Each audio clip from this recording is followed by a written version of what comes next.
Oh, and it's a special day on the Win Daily Sports Show because every Tuesday is special because it's Taco Tuesday. Ghost, what do you like better, Taco Tuesday or Fajita Friday? Which one do you enjoy? Fajita Friday. It's got to be Fajita Friday. Yeah, Fajita Friday. I'm a fajitas guy. I'm a fajitas guy more than tacos. It feels great. Speaking of Taco Tuesday, like LeBron James did the whole like Taco Tuesday thing. Space Jam trailer. What'd you think about the Space Jam trailer?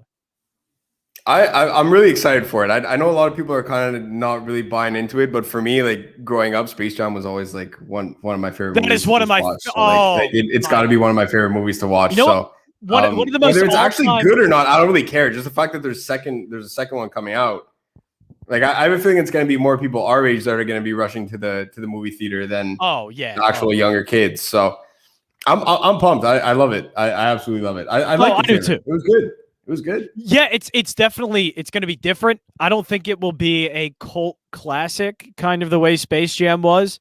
But what I think it's going to do is make references to, and we already saw it, like LeBron James and Dwayne Wade thing, where Dwayne Wade's like that stuff will be really cool played out in like Looney Tunes style. And it looks like it's still taking the Looney Tunes style of like, we're not going to be too serious, and LeBron James like hits a wall as he's doing a dunk.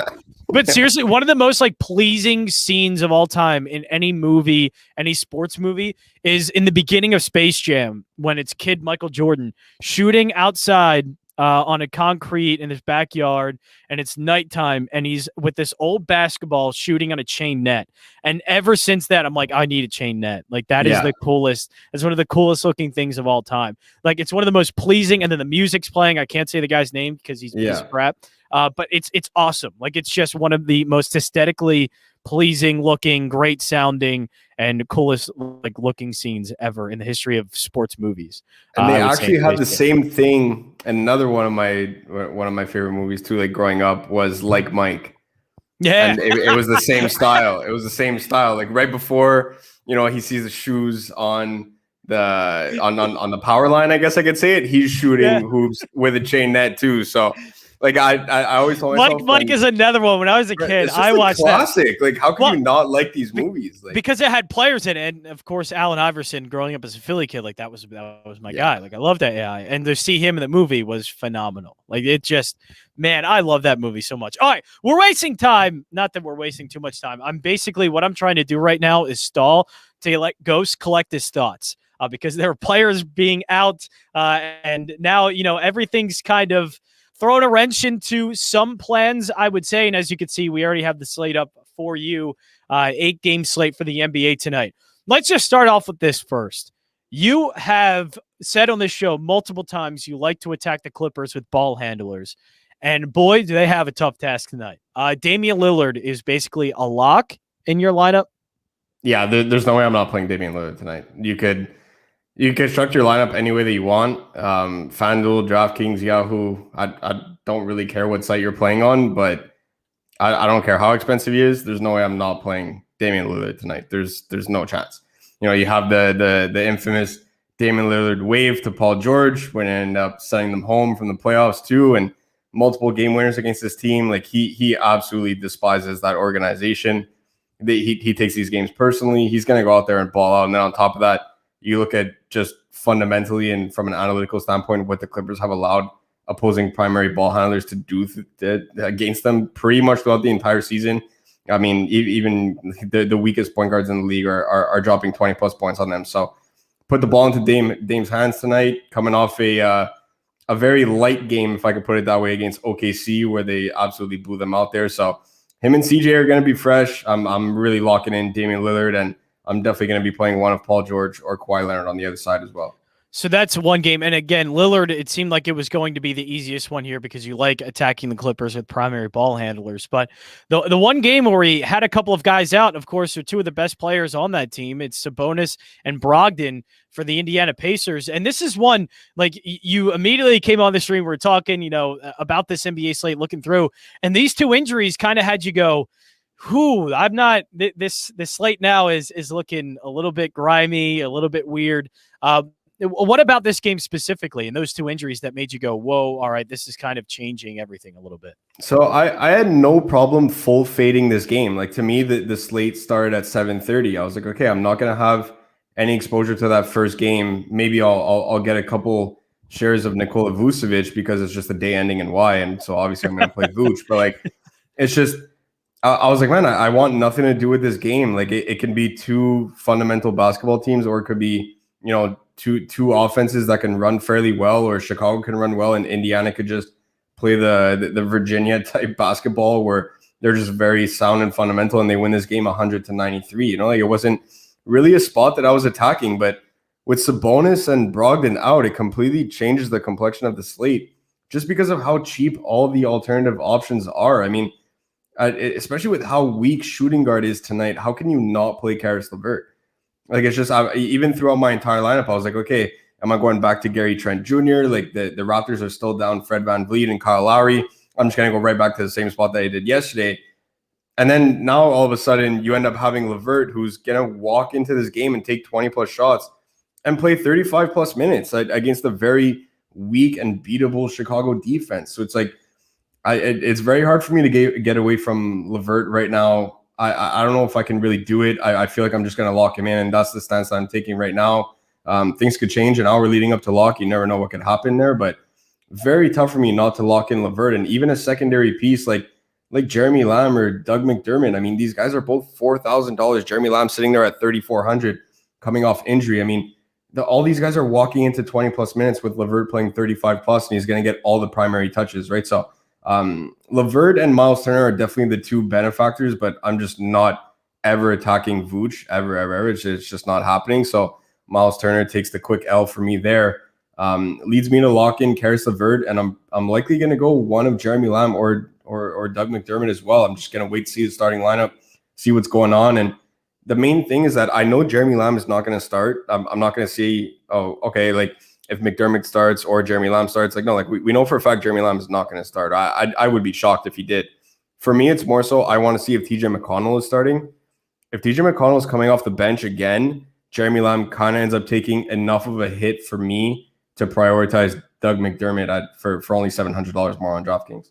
So I'm looking at the Ghost Gems list that you have up here of players that you're putting in, and shooting guard. I mean, you had CJ McCollum in there. Like, obviously, CJ McCollum could be a very good play tonight, but what is it doing now? Now that you have this one game where two top players of one team are out, and now a guy like LeVert seems like a really good option at 7,200.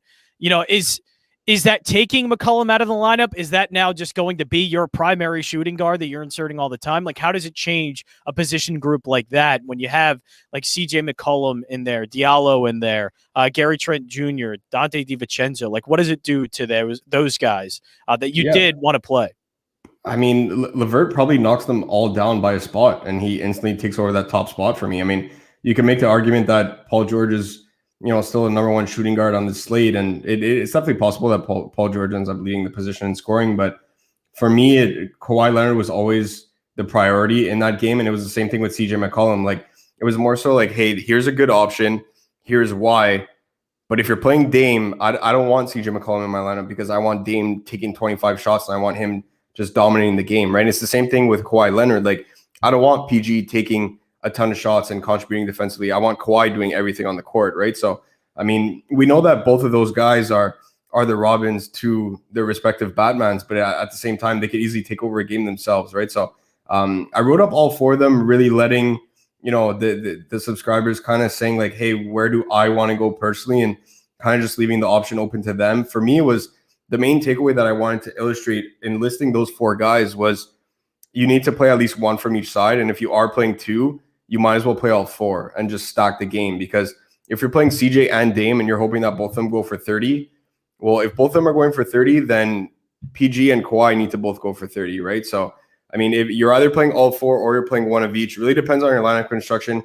If you're inserting a guy like Trae Young into your lineup or another one of the point guards that I listed, then you know what, just by default, by position scarcity, maybe Paul George or CJ McCollum ends up taking priority over Damian Lillard and Kawhi Leonard, right? So, specifically at the shooting guard spot, it just reinforces what I already had. I was already going Dame and Kawhi, so I wasn't going with any of those shooting guards there in Paul George and McCollum. For me, it was more so, again, kind of like what I was saying before, where depending on what the subscribers wanted to build in their own lineup, and if you insert Trae Young, all of a sudden these point guard slots end up filling up rather quickly. So if they want to go McCollum and Paul George or McCollum and Kawhi, anything of the sort, then by all means. For me, it was Damian Lillard and Kawhi were always the top two priorities. And now that I have LeVert there, LeVert skyrockets up my rankings, and that's pretty much where I'm going to start my lineups tonight with Damian Lillard, Kawhi Leonard, and Karis LeVert. So now with LeVert being in there, it's not too much of a discount. It's still 7,200. So he is a guy that's not, we're not going to the 4,000s, 5,000, even 6,000 range for this, but doesn't open up things a little more. Doesn't open up things for somebody like Jokic, which now you had Miles Turner in there in your Ghost Gems, but now he's kind of a lost cause and you kind of take him out. So does it open up to get somebody like a Jokic, like an Embiid, maybe a Steph Curry to pair with Damian Lillard? Yeah, absolutely. I mean, you could pretty much end up when you end up slotting in LeVert with Kawhi and Dame. I don't know if you can mathematically get another 10K player in there. I would doubt it, but if you can, there's plenty of value to go around, and we'll talk about the Toronto side to kind of fill that out, right? So, personally, I would love to play a guy like Nikola Jokic tonight. The ceiling is going to be enormous. Got to be worried a little bit about that spread, but again, Detroit covers spreads at the 7th highest rate in the entire NBA, right? So we're talking about a spread that's already, the money is on Detroit right now. Both the sharp money and the public money is on Detroit. It actually dropped the spread by 4 points already. This line originally opened up overnight at 16.5, and I'm seeing it as low as 12.5 on some books right now, right? So granted, I'm taking both extremities, but it's the same kind of concept where the line ends up opening up overnight. Okay, granted, maybe not a lot of people are betting overnight, but it just goes to show that in such little time, the fact that the spread moves 4 points in the NBA is absolutely huge, right? So a lot of money is coming in on Detroit. For me, Jokic is always going to be the guy here on the Denver team. Sure, they acquired Aaron Gordon and Jamal Murray can take over a game, and they have Michael Porter Jr., who's really talented as well. Talk about some veterans off the bench there, and JaMychal Green and Paul Millsap. I get it, but Joker is always going to be the guy there, and they're going to want to get as high of a seed as possible. So if you could afford him, that's great. Personally, I don't think I'm going to be able to, but if we stick to that same core with Kawhi, Dame, Paul George, McCollum, pretty much two of those guys with Karis LeVert, your value stems from this Toronto rotation. It's the exact same spot that we were in yesterday when I said you need to play at least 2 to 3 Raptors. You can't go 4, but you need to play at least 2 to 3 of them. It's the exact same spot here. You have Malachi Flynn that's still there at 3,900. And I was even seeing in the Discord chat where people are like, oh no, he's not starting. Are we still playing him? Yeah, absolutely. You're still playing him. It's a 7-man rotation for Nick Nurse. He rotates Chris Boucher and Aaron Baines. They're interchanging at the center spot. And then if Malachi Flynn is coming off the bench and Bembry is starting, it's pretty much Flynn is coming in for one of Bembry or any one of the other guards there in, it's I can't even say guards because they're playing such a hybrid offense right now, but he's pretty much coming in for OG, for Trent Jr., or for Bembry. And whoever's coming off there is just, they're just running a 4-man rotation between those 4 guys, right? I mean, sure, you're going to get guys like Utah who's going to end up taking 5 minutes away from Pascal while he sits for all of 5 minutes, but it's pretty much a 7-man rotation for Toronto here. And these games are really starting to narrow down. Like, this is do or die for the Raptors now. Like, they got to make a push. And a Lakers team with no LeBron James, no Anthony Davis, Drummond is not exactly 100% healthy. Like, just because they're down Fred and Kyle doesn't mean they can't win this game, right? So it's a tight spread. Vegas has it as a pick 'em for a reason. Well, all my value is coming from this game here, or at least I don't want to say all of it, but at least the 2 main sources there in Malachi Flynn and Bembry. Bembry's minimum price. How could you not play the guy? He's going to fall into 15 DraftKings points. It's a 7-man rotation. Like, he is the stone cold minimum at a small forward position where, you know what, there's nobody that I really love outside of Kawhi and Jimmy Butler, right? So I get it. I'm playing Jimmy Butler, but I'm playing Kawhi Leonard, but you got to fill up that forward spot. You know what I mean? So, and then again, we're talking about a Clippers team that these guys rule out people 20 minutes after the game even starts. You know what I mean? It's all of a sudden you see 1-2 possessions. Oh, wait, Kawhi's not in the game. You know what I mean? And that's just the way the Clippers are for DFS players. So you end up slotting him in your forward spot, Bembry in the small forward spot. That way you have that position locked in. And I don't really care who's starting between Flynn or Bembry. 7-man rotation. Both of these guys are under $4,000. Bembry is the stone cold minimum. He's going to fall into 12 to 15 DraftKings points. And it's pretty much exactly what I reiterate every show is that, you know what, even if Bembry flops, a flopping performance for him is 10 DK, where value for him is anywhere between 15 and 18. I'm not saying Nikola Jokic is going to flop, where if he gets 40 instead of 65 points, Now it's a problem. You know, you're missing 25 points from your lineup, and you had to play some of these 3 to 4K guys to end up getting Nikola Jokic in. You have a lot of ground to make up. But if Bembry, quote unquote, flops here, we're talking about a 3 to 5 point difference. I really don't care how many points he puts up. It's more so what it allows me to do with the rest of my build. I get Dame, I get Kawhi in the same build with Karis LeVert with another stud in there. It's a no-brainer for me to lock in Bembry at $3,000. Yeah, and locking in Bembry means that Kawhi Leonard, Bembry are taking your forward spots there. Is that kind of leaving out Jimmy Butler? I know you had him as one of your safer options to small forward, but if you're going with Kawhi and now the Bembry opens up kind of some value there, that you're kind of leaving, it seems like, Jimmy Butler now kind of out of your lineups and not going to have too much of him now. Is that kind of the case? Yeah. That's pretty much the case for my main lineup right now. If you're playing cash games, I have no problem taking Jimmy Butler over Kawhi Leonard, especially since you pretty much know that Jimmy Butler is going to play in this game. Like there's no real shenanigans going on around this Miami rotation. You know exactly when Spo is going to sit somebody out or when they're not. Like they announce it hours before, right? But with the Clippers, you never know. So if you're playing it from that angle, look, Jimmy Butler has a cakewalk of a matchup. Memphis allows the most amount of points to opposing small forwards. On top of that, over 46 per game. And the guy's just a walking triple-double. Like, it's just, okay, Depot's in the fold. They have Tyler Hero. They have Dragic. They have a ridiculous amount of guards available at their disposal to run different rotations and different looks. But the one catalyst that they have on both ends of the floor is Jimmy Butler. So, you know what? Miami needs to win this game. They're looking to make some moves to their playoff race as well. Like, these games are increasingly becoming more and more important to a lot of these teams between the 7 and 10 range, right? We got to remember there are 2 teams that are going to be in the play-in round, but so are the 7 and the 8 seed. Miami doesn't want to finish 7 or 8. They don't want to take that chance where, you know, we're a play-in team and then you're possibly playing one of Philly or Milwaukee or Brooklyn in the first round. Miami's going to have no problem. They're walking out of the East. I'm going to find any reason to say that on any show. Miami's coming out of the East. I'm sorry. I know you're a Philly guy, but Miami's coming out of the East this year. And the main reason why I say that is because I can't wait for them to beat Brooklyn. That's like, I mean, everyone's so gung-ho about Brooklyn. Miami's beating Brooklyn with ease. It's not even a discussion for me. But they don't want to end up 7, 8, 9, 10 seed. They want to get into the top 6. They want to have favorable matchups. And you know what? The East is wide open right now to the point where, you know what? When the teams they have to surpass are teams like the Knicks, this is something that is very achievable for this roster. They've been there, done that. They're pretty much as healthy as they're going to get right now. Jimmy Butler's that guy, and it starts right here tonight. 5-point spread for Miami. It's going to be a close game. Ja and Joval on the other side are going to keep Memphis in it long enough for Jimmy Butler to go out there, and he could easily drop a triple-double tonight. It would not surprise me in the least. So WinDailySports.com, by the way, WinDailySports.com/chat is where you can join the Discord. Ghost and others will be checking out your DFS lineups, even for Major League Baseball. They'll be doing it as well. Checking your lineups out for NHL, MLB, NBA, all of it. WinDailySports.com/chat and WinDailySports.com to check out all of the articles. Follow us on Twitter at WinDailySports. Going over the NBA DFS slate right now, and you know, you mentioned Nikola Jokic as the center that you want.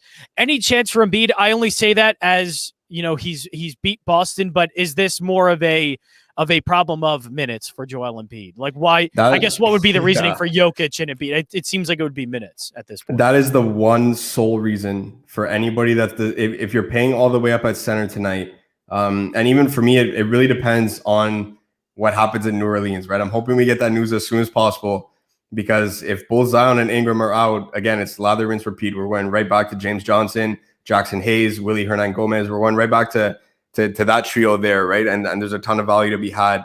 So for me, it's really contingent on New Orleans right now. But if you are going all the way up at center, even higher on the pricing grid than Vooch in that first game, the one sole reason that I can give people to play Jokic over Embiid is really just the minutes aspect. Like, we don't know how many minutes Embiid is gonna play. You know, last game I believe he played 27 to 28. See, so Zion you can't play any of these guys anymore. Like, I get it.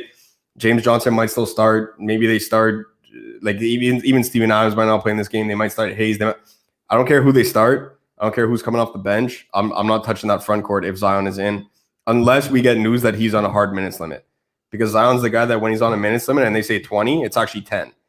Just because his conditioning is not exactly the best aspect of his game, right? So Like unless we get news that he's on a hard minutes limit, I'm not touching the New Orleans front court. If anything, you could go to Lonzo Ball. So, anyways, I'll get to that in a little bit. I'm kind of steering towards the last game that I want to talk about. But coming back to the Jokic versus Embiid debate, the one sole reason that I could think of playing Joker over Embiid is a minutes concern over about Embiid, because who's guarding Embiid tonight? Absolutely nobody.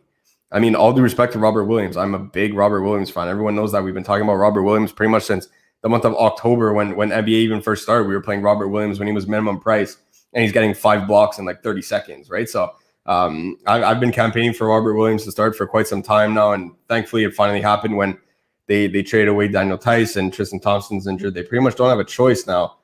But Embiid's going to walk all over him. Like, this is a matchup where Embiid could easily drop 30 and 10 in 30 minutes. And if he's end up doing that, it might pay off, especially from a tournament perspective, because pretty much the majority of the field is going to have that same concern. They're going to say, how many minutes is Embiid going to get? But he absolutely owns Boston. I'm pretty much doubling down on taking my Baylor money line pick yesterday and putting it on Philly money line tonight. So I don't see how Philly doesn't win this game. How can Philly not win this game? And if they don't win this game, we're going to have a serious problem tomorrow.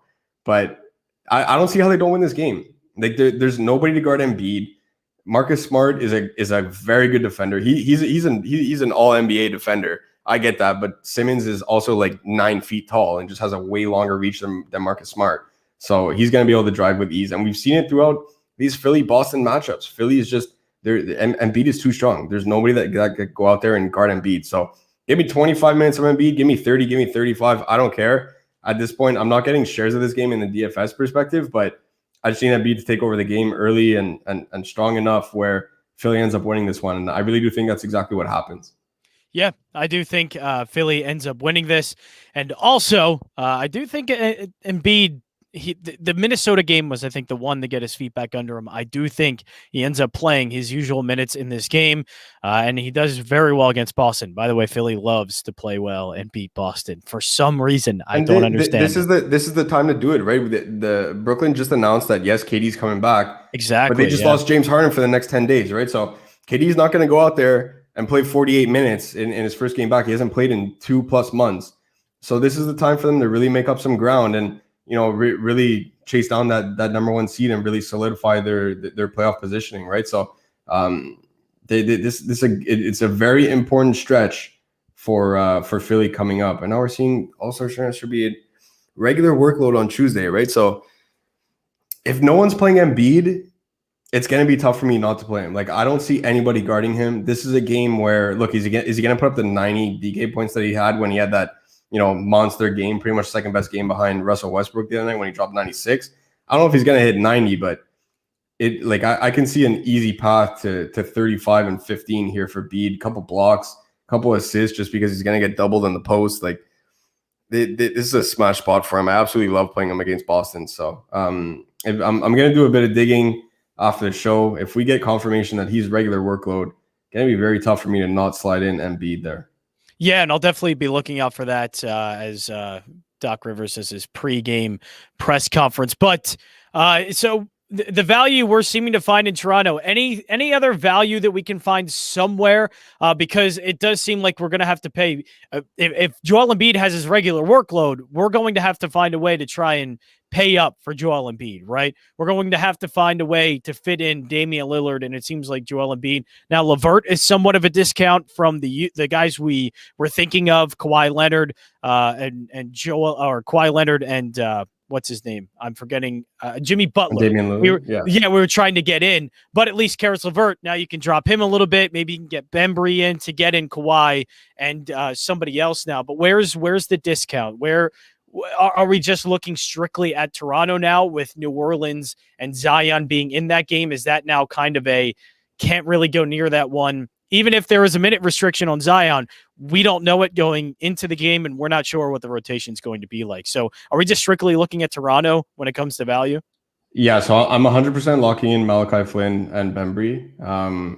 And then, you know what, I'm going to take 2 routes here. If we don't get Embiid news with full minutes, then the core 3 that I'm going to have to support Malachi Flynn and Bembry, I guess I'll usually do a core 4, but I guess I'll make it 5 today. It's going to be Flynn with Bembry. Those two are the constants no matter what. And then I'm going to go Dame with Kawhi and Karis LeVert. If we get news that Joel Embiid is a full go, it's a very tough decision for me to make. I might end up changing my mind 50 minutes to a lock there. So look for updates in the Discord chat, windailysports.com/chat. Make sure you guys come and join 7 free days at least. And then guaranteed you're going to absolutely love it and you're going to want to stay, right? Look at you. Pro move. windailysports.com/chat as well. Well done. Yeah. So you're going to end up loving that. You're going to want to stay. And we pretty much post updates throughout the entire night there. So right after the show, I'll pretty much say which route I end up taking there. But if we get news that Embiid's a full go, it's a very tough decision. But Karis LeVert's going to end up having to drop out of my lineup, and I'm going Dame, Kawhi, Joel Embiid with Malachi Flynn and Bembry. That's going to be the core five. If Embiid's a full go, that's the route that I'm taking tonight. Yeah, so basically everything kind of hinges on, obviously we got the Zion and Brandon Ingram news, so that kind of settles things, and we know we're going to stay away from that one now because we were looking at the front court, can't do it. But now it's just trying to figure out whether or not Embiid's going to get those full minutes, because that kind of makes or break this, right? Because Embiid has the potential to completely break the slate here. So it's a lot hinging on the minutes, to be honest with you. So it's a really, as you said before we got on, this is kind of a grimy slate. You know, it's not full set plays. We're really just waiting on injury reports, because it's not whether or not a guy's going to be in or out, but with Embiid, it's just whether or not he's going to get that regular workload. It sounds like he might, but who knows if we're going to get full confirmation on that one. So you know what? I think that's a great place to end it, because honestly, other than that, we're just kind of waiting on the news of Joel Embiid. I think we covered it very well. So if you want to see what Ghost is officially going to do and what his plays are, windailysports.com/chat.